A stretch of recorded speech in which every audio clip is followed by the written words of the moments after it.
Hello everybody, Abbott's brother here. And I figured since I've been playing Assassin's Creed Origins quite a bit lately, that we would take a little bit of a performance review run-through with it. And you can see how it performs on my RX 470. So, this is a Ryzen 7 2700 CPU, and Assassin's Creed Origins is very CPU heavy. As a matter of fact, I don't recommend, if you have, I would say the most bottom base CPU you should consider playing this game with would be something like a Core i7 4790.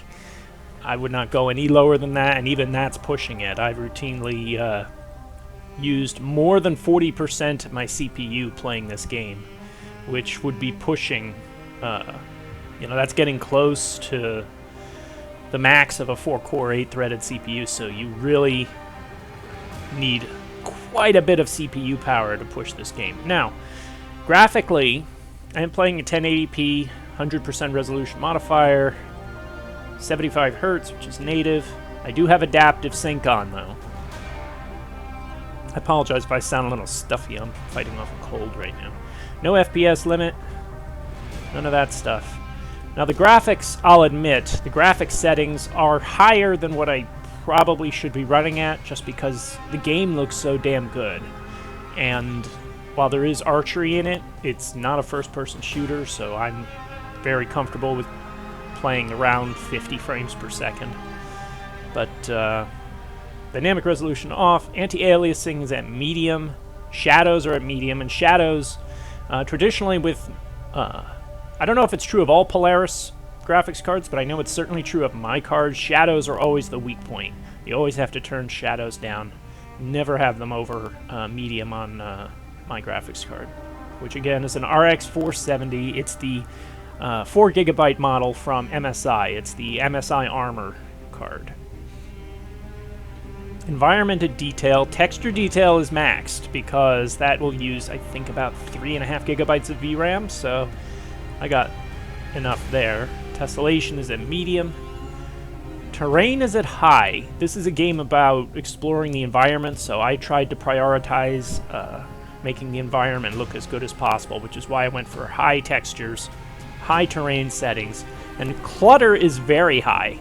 Clutter is basically, how much short grass and shrubs and stuff will display very close to the camera. Grass and small environmental objects like rocks, yeah. So to me, that just adds a whole other element to the game, but I believe that is quite resource intensive, especially when dealing with long panoramas of forested terrain. And there are quite a few of those here. Well, not forested, but, grassy terrain, mixed terrain, water, reeds, and all that stuff. Fog is at medium. I didn't really... Yeah, there's a greater precision in the fog the higher you turn it, but having the fog at medium is fine. It's still there.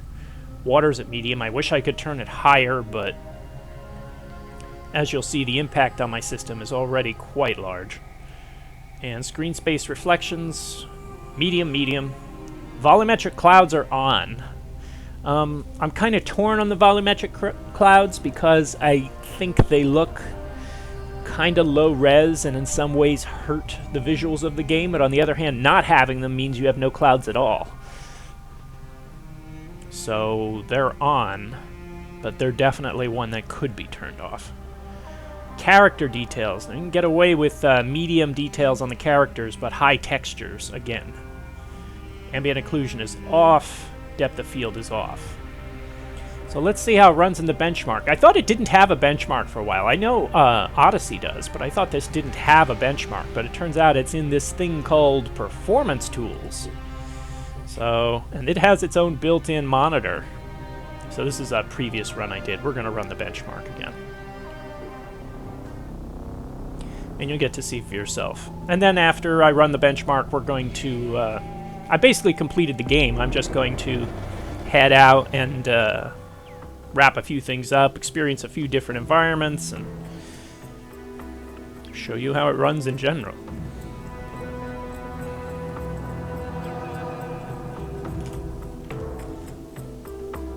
So this is pretty typical of how it runs in these scenes. I'm between 45 and 60 frames per second most of the time at these settings. And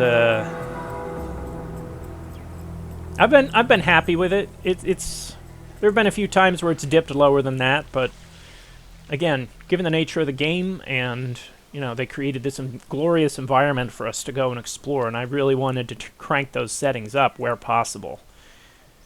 But you can see 43% there. Once you get a ton of NPCs on screen, you gotta have more CPU power at your disposal.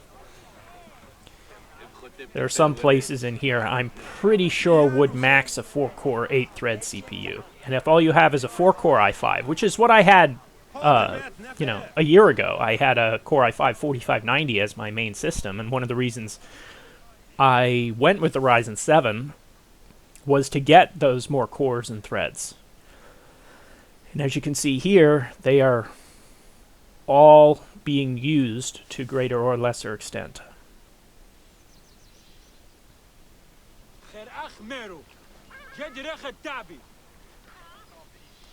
And I am not running any overclocks. I think my graphics card was factory overclocked. I don't believe 1230 megahertz is the maximum clock from the reference RX 470.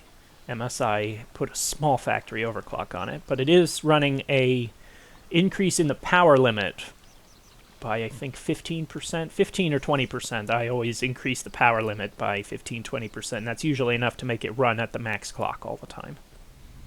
Alright, so a little bit lower than the previous run. The previous run was 6688 or something like that, which you saw when I started out.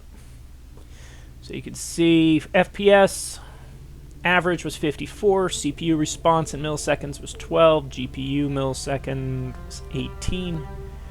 VRAM usage was actually not that bad, so you could definitely get away with playing this on a 3GB 1060, that's for sure. Oh shit, I hit escape, didn't I? Now I have to reload the menu. Reload. So I'm just trying to think of a few good places to explore a bit here, and I'm not sure how much commentary I'm going to do over the top of it. I know everybody wants to see Alexandria. Alexandria is like, that's the place to go. Excuse me. That's the place to go if you want to see how it's going to ultimately perform. And yes, that is one of the harder environments to render, that's for sure. Right now we are in the Pharaoh's DLC, so this is around Thebes, I think. Oh no, it's not. This is the Temple of Hatshepsut. Let's head to Egypt. Where's Cyrene? Let's head directly to Alexandria, so you can get a look at that. Let's hit the most important place straight off. And this was a problem that really started to surface in Ubisoft games, that I noticed anyway, with Assassin's Creed Unity, was the demand for high CPU usage, for lots of CPU resources. Yep, 43% there as it's loading in.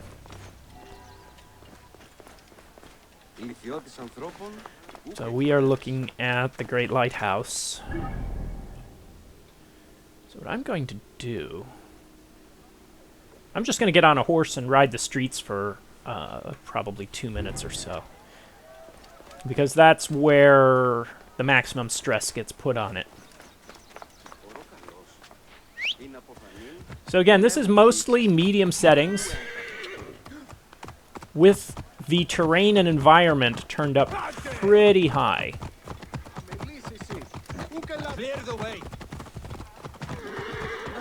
And yeah, it is low, but I've got it's a FreeSync monitor, so I'm not too bothered by the frame rate, and it's going to be like this probably for most of the gameplay. This is the worst place where the frame rate goes.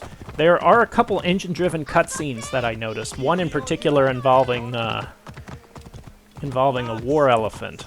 The frame rate dipped down to the teens, and that wasn't because of my, that wasn't because of anything wrong with my system. It was just the scene started loading before the actual I mean, the scene began before it had actually finished loading.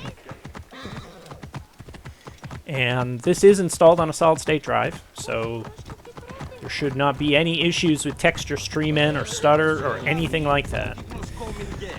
The solid-state drive is a 1 terabyte Adata SU-800. I've had it for about 3 or 4 months. Been very pleased with it so far. They're not very expensive solid-state drives, but they do have that DRAM cache, so hopefully they're going to be a little more durable than some of the others that don't.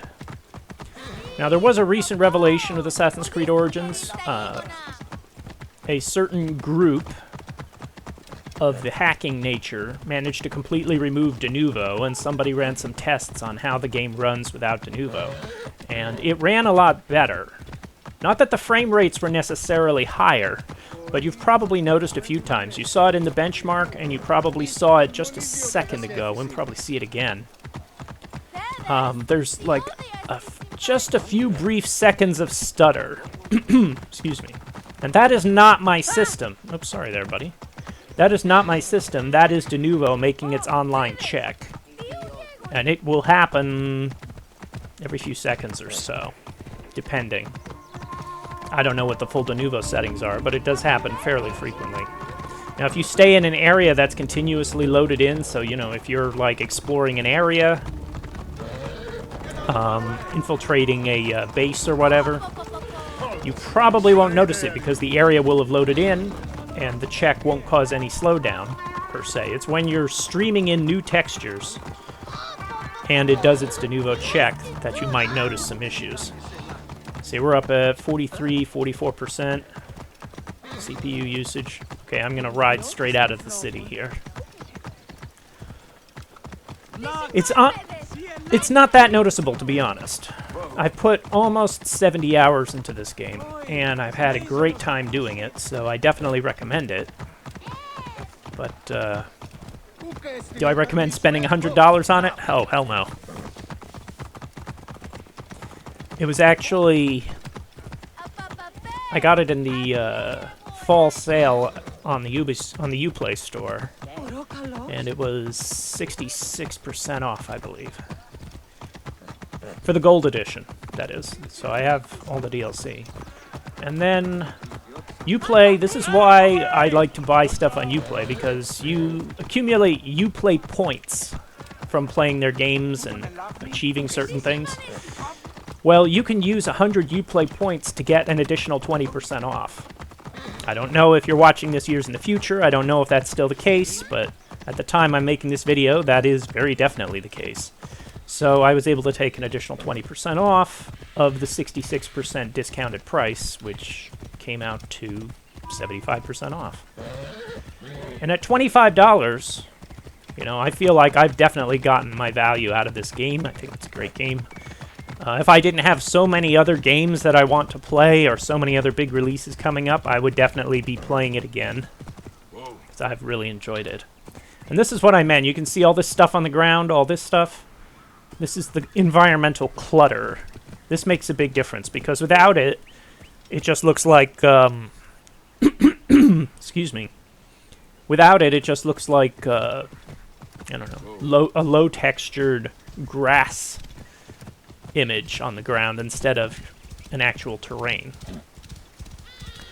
Because once you get into the desert, you're going to notice there's not as much to render. So everything is going to be frame rate's going to go way up. But that was pretty much the worst of it right there, was Alexandria. And where shall we go next? Probably Crocodilopolis.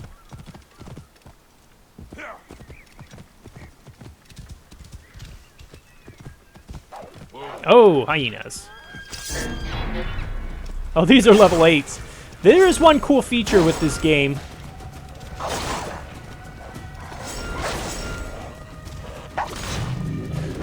Okay.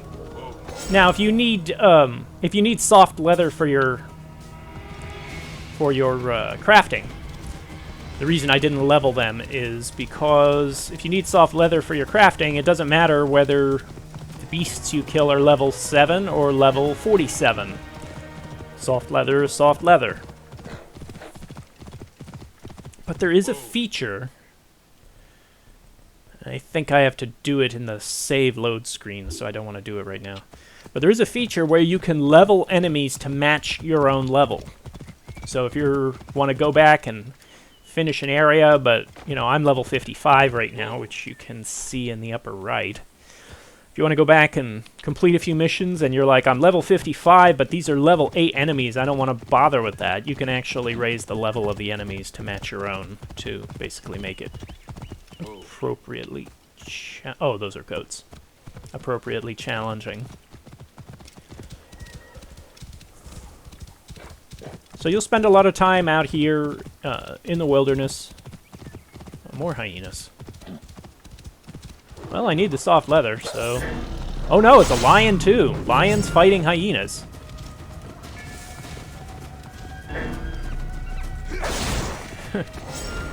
And you might say, this is terrible, you're going around killing all these creatures. Well, the truth of the matter is, if you want to do crafting, if you want to upgrade your builds, you have to do it. I'm actually building up, trying to get... Oh, he's going to kill the goat. She, excuse me. Sinew is female. Excuse me. If you want to upgrade your build to the max, which I'm trying to do, you know, it's like, if I don't do it now, am I going to do it on another playthrough? No. I still want to do this now. You're going to need all these, yeah, it's gear. You're going to need all this stuff because, unlike in Odyssey, where, you know, all the armor is customizable and stuff, here you just have upgrades. See, I've got enough heavy leather to do another bracer upgrade, but I need some more of that special meteorite. And I've got, see, I'm going to need 30 soft leather for a stabilizer glove, but I'm also going to need 23 for the breastplate, and I want to do both. What's bugging me right now is getting more of that meteorite stuff, which I believe you only get in the afterlife. Not sure about that. So when you're out in the desert, frame rate goes up. Let's go to Crocodile. We were actually pretty close. Wow, we traveled pretty far in that short time. Actually, yeah, let's go to... Where is Crocodile? Oh, here it is. Wow, I still haven't been to the White Desert.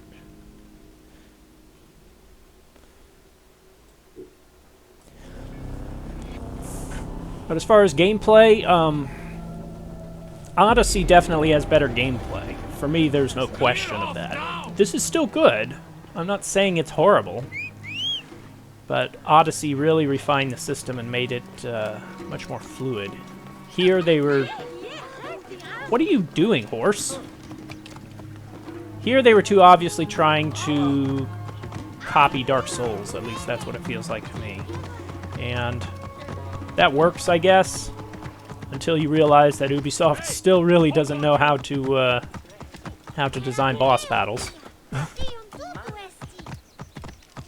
Boss battles in this game they're really not that good. They work, and they're sufficiently contorted to afford a decent challenge. But and by contorted I mean there's features in the boss battle to make it difficult. You know, like no matter what you do. Oh, I didn't want to do that. Shit. Like, whatever you do, Bayek will only ever have 3 bars of health. There is no additional upgrade for his health.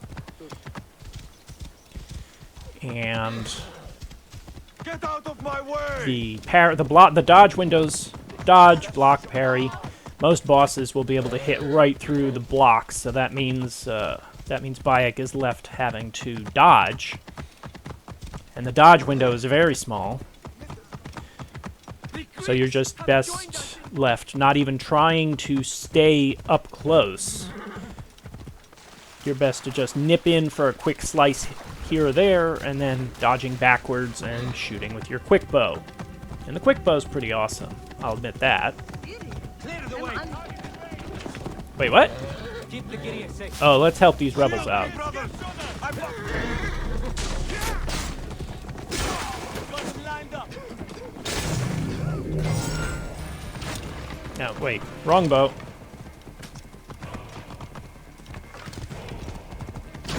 No.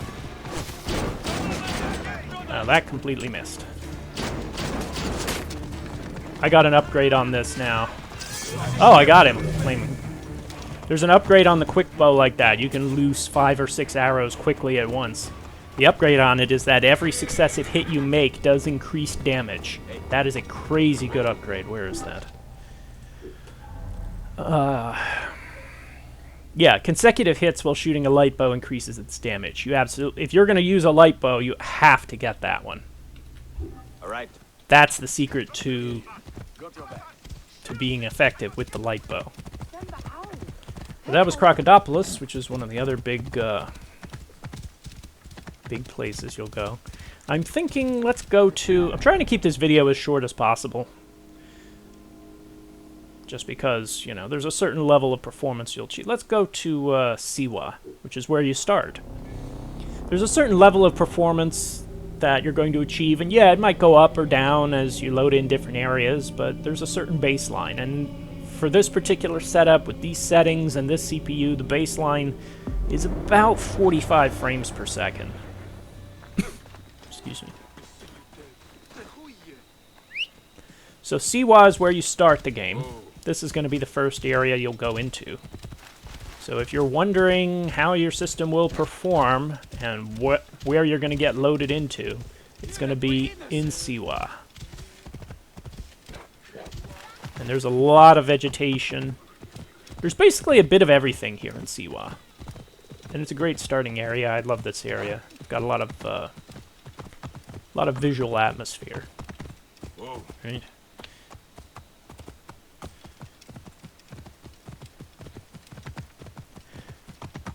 But as far as storytelling, yeah, it's a pretty good story. I actually enjoyed the DLC a bit more than I enjoyed the main story.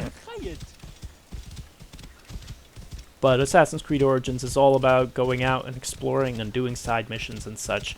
It's very much Ubisoft's attempt to copy The Witcher 3 with the Assassin's Creed formula. And I think it works really well. And Bayek's a good hero. I like him.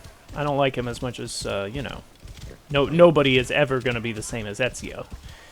But my favorite non-Ezio character, you know, playable character from the Assassin's Creed franchise is probably Shay from Rogue. There was just so much going on with Shay, and I really felt, you know, I really liked how he was kind of confused and trying to do the right thing, and how the assassins had really degenerated into something that he didn't recognize anymore. I really liked all those different elements, and really helped make him one of my favorite playable characters in the franchise. Bayek isn't that level. In fact, I was wondering why Bayek was the playable character, because a lot of the story revolves around Bayek and his relationship with his wife, Aya. And Aya, you're not going to see her in this video, but Aya is basically the one who does, like, the most assassin-y things. Yeah, Bayek goes around and he clears forts and kills important people and all that stuff. But Aya is the one, you know, she's consorting with leaders of nations and going off on, you know, missions all over the place, whereas Bayek just seems like, yeah, he's going all over Egypt, but, you know, he's only consorting with leaders that, you know, that Aya consorts with, and she's the one providing all the initiative. I don't know why they didn't make Aya the protagonist of this game. And I'm not saying that because, hey, you know, feminism in games, we need a female protagonist. No, I'm not talking about any bullshit like that. I'm just saying she would have made more sense as the protagonist in this game instead of having to switch back and forth between her and Bayek. It's just something that occurred to me while I was playing it. And then maybe, given the direction that her character goes, it could have made sense to play as Bayek for the DLC. Oh, I missed something over here. To play as Bayek for the 2 DLC. I could totally see that. But I just felt like it would have made more narrative sense for the way you're telling the story to have Aya as the main character. Now, what the heck is this? I completely missed this. I've tried to be pretty thorough with my exploration of the areas, but I completely... Is this another fort? Oh, come on. Level 2 and level 1. Alright, I'm gonna have to level the enemies. I'm not doing that now. What I should do, though... What's another big city I could go to? What I should do is... Oh, Memphis. Let's go to Memphis. Let's drop into Memphis. And what I'll do is I'll sync a viewpoint. You can resync them. You can sync them again after you've already done it. But let's get rid of our marker. Let's go to this one. So you can see what happens with the frame rate when we do that. Actually, let's call our horse. And some people talked about time savers and such. I never felt like I was at all penalized in progression at all. I haven't bought anything. I haven't done anything in terms of microtransactions. But I was fairly comfortable, you know. I would do a mission. Basically, after I got to a new area, you know, I'd finish whatever main mission was required to access that area. And then I'd go around and start looking at what other missions were in the area. And with that approach, I was always very well leveled. Okay. I never had any issues being under-leveled except through my own ineptitude. I rushed one of the missions with in Alexandria with Cleopatra, and that was my own fault. Okay, now how... See, I never figured this out. Oh, there we go. How do you jump backwards? So here we are. Memphis. Let's do a sync.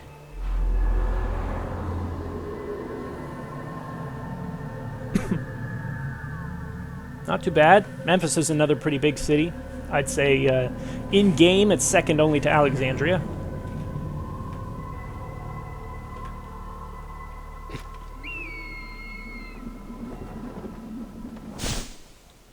Let's get the sun up, shall we? Press and hold the M key to change the time of day. And there are those volumetric clouds that I had on in the options menu. I want a way out. I don't want to be in here. So that's pretty much the story on Assassin's Creed Origins, performance-wise. I know it seems like... Wait, what? What the heck were you doing in there? Forget it, I don't want to know. It seems a little short, but I don't think there's that much more to share. It's a pretty tough game to run, but if you have the CPU power, I think you can manage it. I think even I don't know about the texture allotment. I think if you had a 4GB GTX 1050 Ti, I think you could run this game quite well. The absolute minimum to run this game, what would I say is the absolute barest minimum? And I'm sure there are videos of people running it on, you know, absolute minimum hardware and getting like a 4-core CPU and a very cheap graphics card and saying, see, it plays just fine. But I'm talking about getting some decent visuals and basically what I've got right here. RX 470, Yeah, I'd say RX 470. If you had an RX 460, RX 560, no, you're not going to be able to. You're not going to be able to play this game too much because I believe the 460, RX 460 and 560 were limited to 2 gigabytes of video memory. Now, maybe there are some things you can change to reduce that. As you can see up here in the upper right-hand corner, the memory is at 3,415 megabytes right now. That's 3.4 gigs. So you need that 4 gigabyte frame buffer. Now, could I reduce it to less than 3 gigs? Yes. Less than 2 gigs? I'm not so sure about that.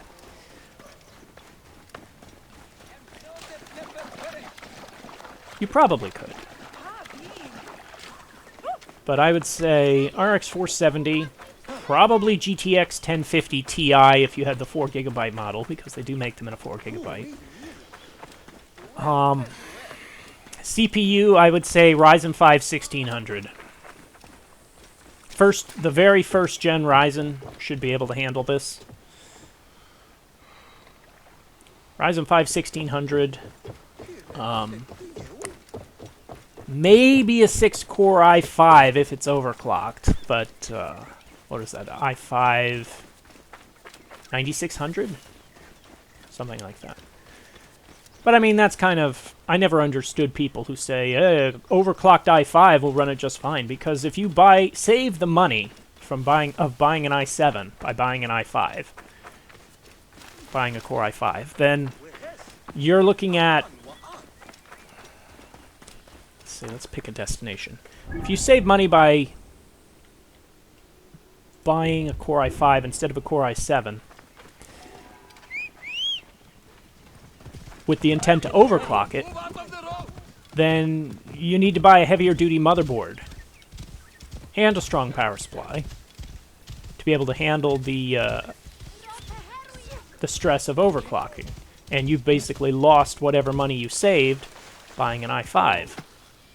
Okay, I'm kind of trapped here, aren't I? So why would you want to buy an i5? You know, even a non-overclockable Core i7, and they still make those, I believe. You know, a non-K variant of a Core i7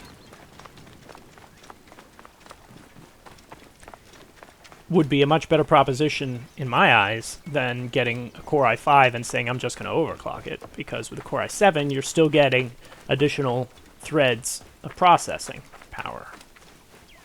At least at this moment. I hear the next the next gen Intel CPUs are going to have hyper-threaded i5s, in which case, you know, the whole discussion changes. Another hideout. Level 24. Absolutely not a challenge and not fair. But I will be coming back here later. Oh, look. He's fighting a crocodile. Level 31 crocodile versus 23 dude. I could use the heavy leather. See, this is what I meant about the fog, though. You see, there's still fog effect on the screen, even though the fog is as low as it will go. Oh, what, are you coming for me now? You want some of this, huh? Alright, piss off. That was only one hard leather. Oh, what, you're shooting at me now?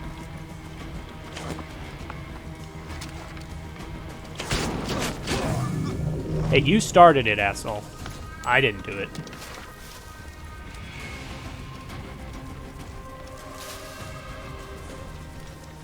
So hopefully you do get the chance to try this out. I feel like Origins was kind of overshadowed by Assassin's Creed Odyssey, and it's really a great shame. One thing I will say that is definitely not at all good is that Ubisoft still has not found a relatable character for the current day stuff. You know, Desmond, for all that he kind of turned into a whiny brat at a couple points, Desmond had an interesting journey. And once Desmond passed on, they just kind of gave up on it, I think. Okay, let's go to the Sinai, so you can see what some of that looks like. Performance-wise, that is. Desmond has never really been replaced. They've tried a number of different things, and now they're trying this this woman Layla, who is, from what I can gather, she's Abstergo, who's basically turned by the assassins. I've left a lot of stuff undone in the Sinai. Oh. Shadow of the North. Okay, I completely left the mercenaries for the end. Let's battle this guy. He should be easy. These mercenaries are trickier than you would than their level indicates. Excuse me. Because they have a very lengthy hit string. So if you're like 1 or 2 levels under them, you can oh, piss off. You can expect to come into some serious trouble because their extended hit string will basically, it's not a one-shot, like, one-hit kill, because it's not one hit, but it's like 5 or 6. And you don't have a chance to interrupt. So you always want to be very careful before heading into a conflict with a mercenary.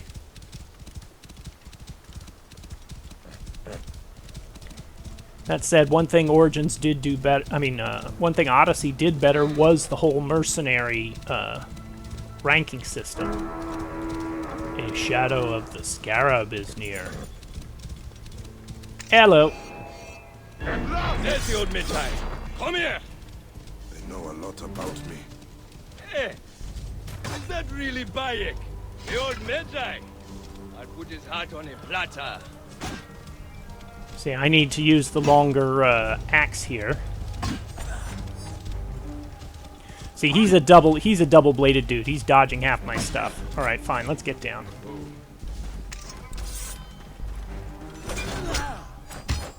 See, look at that. You still dress the part, Medjay Scout. You like that? Who do you hunt for, huh? Tell me, or face your final breath. Come on. Oh, he dodged that. That was a move.